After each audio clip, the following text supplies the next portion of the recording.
দুধিয়ার দিকে নজর রাখতেই হচ্ছে, কারণ দুধিয়ায় ফের দুশ্চিন্তা। ভারী বৃষ্টিতে বাড়ছে নদীর জল। নতুন হিউম পাইপের সেতু ছুঁই ছুঁই জল। দেখুন একবার কতটা ভয়ঙ্কর সেই ছবি। ছন্দে ফেরার কয়েকদিনের মধ্যেই ফের শঙ্কা। পরিস্থিতির উপর সতর্ক নজর প্রশাসনের। পার্থ প্রতিনিধি আমাদের সঙ্গে রয়েছেন। পার্থ, প্রশাসনের তরফ থেকে তো সতর্ক নজর রাখা হচ্ছে, স্থানীয়রা তারা কিভাবে মোকাবিলা করবেন এই পরিস্থিতি? স্বাভাবিকভাবেই নতুন করে যেখানে পাহাড় সামনে ফেরার চেষ্টা করতেও আবারও নতুন করে ভারী বৃষ্টি হয়, কিন্তু উদ্বেগ এবং উৎকণ্ঠা রয়েছে দুধিয়াবাসী। কেননা দীর্ঘ দিন অপেক্ষার পর প্রায় 20-21 দিন পর কিন্তু শিলিগুড়ি এবং দিকে সঙ্গে করে দুধিয়ায় হিউম পাইপের সেতুদের যাতায়াত চলছিল। এখনো পর্যন্ত গাড়ি চলাচল করছে, কিন্তু যেভাবে বৃষ্টি হচ্ছে এবং আগামীকাল পর্যন্ত অতি ভারী বৃষ্টির সতর্কতা রয়েছে এই এলাকায়, স্বাভাবিকভাবেই কিন্তু যথেষ্ট উদ্বেগ এবং উৎকণ্ঠা বাড়ছে। জিটিএ থেকে শুরু করে দার্জিলিং জেলা প্রশাসন, পূর্ত দপ্তর সকলে নজরদারি রাখছে। ইতিমধ্যে সেখানে কিন্তু প্রশাসনিক কর্তারা পৌঁছে গেছে, নজরদারি রাখছে। যদি জল ওভারফ্লো হয়ে যায়, অর্থাৎ সেতুর উপর ডিহিমপাইপের সেতুর উপর জল চলে আসে, কারণ যেভাবে বৃষ্টির পরিমাণ বাড়ছে এবং দুপুরের পর থেকে আরো বৃষ্টির পরিমাণ বাড়বে এই পাহাড় জুড়ে, স্থায়ীভাবে কিন্তু নজরদারি চালাচ্ছে প্রশাসনিক কর্তারা।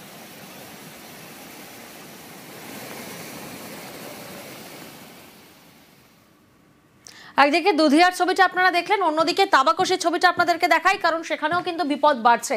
নতুন করে বিপদের মুখে তাবাকশি। রাতভর মিরিকে বৃষ্টির জের। মিরিক তাবাকশির সংযোগকারী রাস্তায় বিপদ। নতুন হিউম পাইপের সেতু ভাসার আশঙ্কা। রাভাং নদীতে একদিকে জল বাড়ছে, তাতেও চিন্তা বাড়ছে। পার্থ আমাদের সঙ্গে রয়েছেন। পার্থ, তাহলে বিকল্প কোনো রাস্তার ব্যবস্থা? দেখো, এই পথটি কিন্তু সহজ পথ ছিল মিরিক থেকে তাবাকশি যাওয়ার। যে গত 4 অক্টোবরে অবিরাম বৃষ্টির জেরে এই লোহার সেতু উড়ে যায়। দীর্ঘদিন ধরে কিন্তু তাবাকশি কাটাপ ছিল, মিরিকের সঙ্গে অনেক ঘুরপথে গাড়ি চলাচল করছিল। আবারও বৃষ্টি কমায় সেখানে কিন্তু এই লোহার সেতুর জায়গায় সেখানে হিউম পাইপ দিয়ে টেম্পোরারি সেতু তৈরি করা হয়।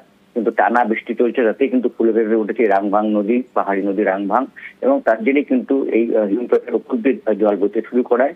আপাতত কিন্তু সেই রাস্তা দিয়ে, অর্থাৎ মিরিক এবং তাবাকশির সংযোগকারী যে রাস্তা, সেই রাস্তা কিন্তু আপাতত বন্ধ করে দেওয়া হচ্ছে। শুধুমাত্র হেঁটে, তাও জীবনের যথেষ্ট ঝুঁকি নিয়ে কিন্তু পারাপার চলছে। তাছাড়া ছোট গাড়ি, অর্থাৎ 2 চাকার মোটর বাইক কিংবা 4 চাকার গাড়ি, সব যানবাহন চলাচল আপাতত কিন্তু বন্ধ রাখার সিদ্ধান্ত নিয়েছে স্থানীয় প্রশাসন। বেশ।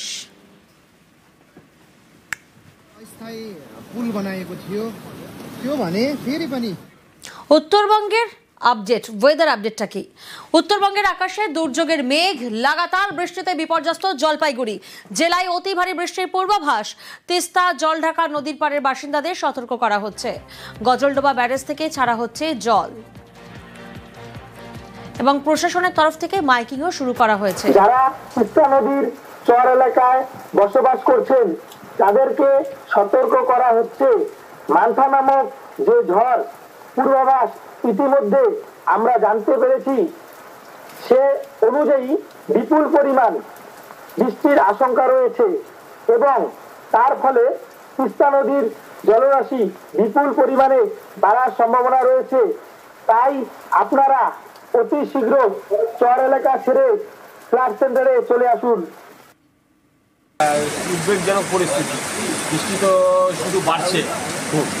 আর আমি যে এলাকায় থাকি মহামায়াপাড়ায়, ওখানে তো জল জমার খুব সম্ভাবনা বেশি। কী হবে বুঝতে পারছি না। জল কি দাঁড়িয়ে যাচ্ছে? জল এখনো দাঁড়ায়নি, এরকম বৃষ্টি হলে তো দাঁড়িয়ে যাবে। অন্যদিকে ডুয়ার্সে লাগাতার বৃষ্টি, রাত থেকে লাগাতার বৃষ্টি। ধূপগুড়িতে ফের জলমগ্ন হওয়ার আশঙ্কা। ভুটান পাহাড়ের বৃষ্টির জলে ভোগান্তির আশঙ্কা।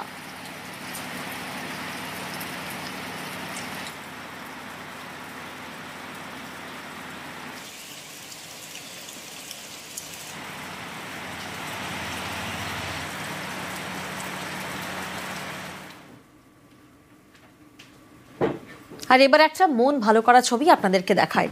সিকিমে তুষারপাত, বরফের চাদরে ঢেকেছে ছাঙ্গু লেক সিকিম। যে ছবি আপনারা দেখছেন, মন ভালো করা এক ছবি। সিকিমে বরফে ঢেকেছে নর্থ সিকিমের লাচুং, ইস্ট সিকিমে ছাঙ্গু লেকও বরফে ঢাকা।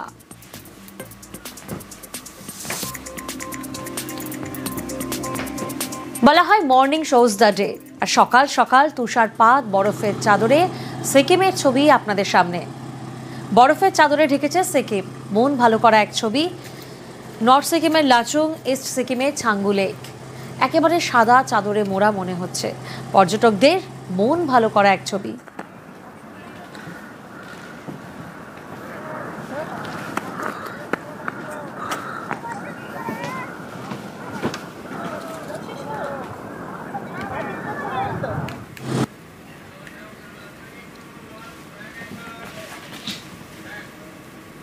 কুকুরের তাড়ায় লোকালয় ছাড়লো হাতির পাল। বক্সা টাইগার রিজার্ভ সংলগ্ন এলাকার এই ঘটনা। বুনো হাতির পালকে তাড়া করলো কারা? পথ কুকুর। দেখুন সেই ছবিটা। আর তারপর লোকালয় থেকে একেবারে জঙ্গলে পালালো হাতির দল।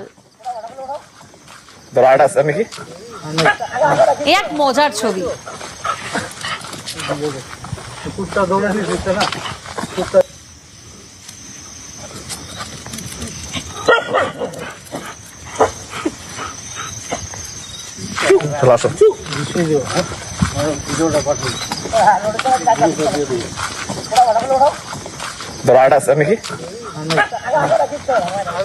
রাজকুমার প্রতিনিধি আমাদের সঙ্গে রয়েছেন। রাজকুমার, বন দপ্তরের ভূমিকায় তো এই পথ কুকুর, মানে আপনি এলাকার শের। একদমই, দেখো অত্যন্ত মজার ছবি। এই ছবি কিন্তু বক্সা টাইগার রিজার্ভের যে জঙ্গল লাগোয়া যে রায়ডাক এলাকা, সেই রায়ডাক এলাকার এই ছবি। কথায় বলে যে কুত্তা ভোগে হাজার, হাতি চলে বাজার। অন্তত ছবিটা কিন্তু অনেকটা সেই রকমই। একেবারে পথ কুকুরদের কিন্তু তারা খেয়ে কিন্তু হাতির পাল একেবারে সুর করে বনাঞ্চলের ভেতরে ঢুকে যাচ্ছে। যেন বনকর্মীদের একেবারে ভূমিকা নিচ্ছে এই সমস্ত পথ কুকুররা। এই ঘটনা দেখে কিন্তু স্থানীয় মানুষেরাও অবাক হয়ে গেছেন।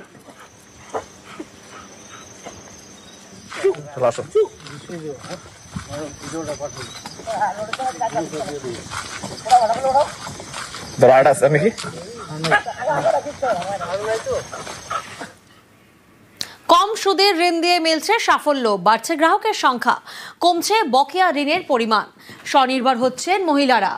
Micro finance institutions of West বেঙ্গলের রিপোর্টে আশার আলো নদিয়ায়।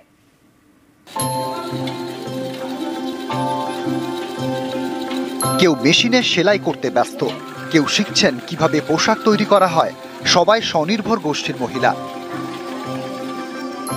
অভাব অনটনের সঙ্গে লড়াই, হাতে টাকা এলে হাঁড়িতে ভাত ফোটে, মুখে ফোটে হাসি। এই মহিলাদের রোজগার বাড়াতে স্বনির্ভর গোষ্ঠীগুলিকে ব্যাংক থেকে কম সুদে ঋণ দেয় রাজ্য সরকার। এতে উপকৃত হচ্ছেন মহিলারা। একটি বেসরকারি সংস্থা তথ্য বলছে, নদিয়া জেলায় ঋণ নেওয়ার পরিমাণ বেড়েছে, কমেছে বকেয়া লোনের পরিমাণ।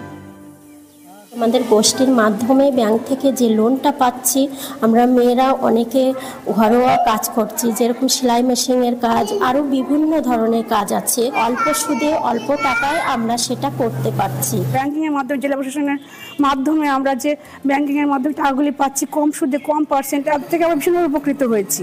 তার জন্য জেলা প্রশাসনকে অনেক অনেক ধন্যবাদ। আগে ব্যাংক থেকে লোন নিতে সমস্যা হতো, লোন নিতে হতো বেসরকারি ক্ষুদ্র ঋণদান সংস্থা থেকে। সেখানে সুদের হার চড়া, বছরে প্রায় 20-22%। এখন রাজ্য সরকারের সাহায্যে ব্যাংক থেকে কম সুদে লোন নেওয়া যায়, বছরে সুদের হার 6 থেকে 7%। এর জেরে বেসরকারি সংস্থা ছেড়ে ব্যাংকমুখী হচ্ছেন মহিলারা। Micro finance institution of West বেঙ্গলের রিপোর্ট বলছে, 2023-24 অর্থবর্ষে ব্যাংক থেকে লোন নেন প্রায় 8,58,000 জন। পরের বছর অর্থাৎ 2024-25 অর্থবর্ষে সেই সংখ্যাটা বেড়ে দাঁড়িয়েছে প্রায় 10,88,000। শুধু তাই নয়, কম সুদের কারণে সময় মতো ঋণ শোধ করতে পারছেন গ্রাহকরা। 2023-24 অর্থবর্ষে বকেয়া টাকার পরিমাণ ছিল 3,345 কোটি টাকা। 2024-25 অর্থবর্ষে তা কমে দাঁড়ায় 1,891 কোটি টাকা। লোনটা নিয়ে আমরা খুবই উপকৃত হচ্ছি এবং ব্যবসাকে আমরা এগিয়ে নিয়ে যেতে পারছি। যদি আমরা মাসে না টাকা দিতে পারি তাহলে আমাদের কোনো অসুবিধা নেই, কোনো চাপ সৃষ্টি হয় না। প্রায় 80,000 কাছাকাছি স্বনির্ভর গোষ্ঠী আছে। এই ঋণ দেওয়ার পিছনে একটা কারণ, যেটা আমরা আমাদের স্বনির্ভর গোষ্ঠীর দিদিদের সঙ্গে কথা বলে বুঝতে পারছি, যে গ্রামের বিভিন্ন পরিবারকে বিভিন্ন কাজে কিন্তু ঋণ নিতে হয়। তো এর ফলে কিন্তু অনেক গ্রামীণ পরিবার কিছু আর্থিক সংকটে চলে আসতে পারে। গত 2 বছরের এই প্রচারের ফলে কিন্তু আমরা দেখতে পাচ্ছি যে ক্ষুদ্র ঋণ সংস্থার যে ঋণের পরিমাণ, সেটা এই বছর আমরা কিছুটা কম দেখতে পাচ্ছি। নদিয়া থেকে সমীর রুদ্র, নিউজ 18 বাংলা।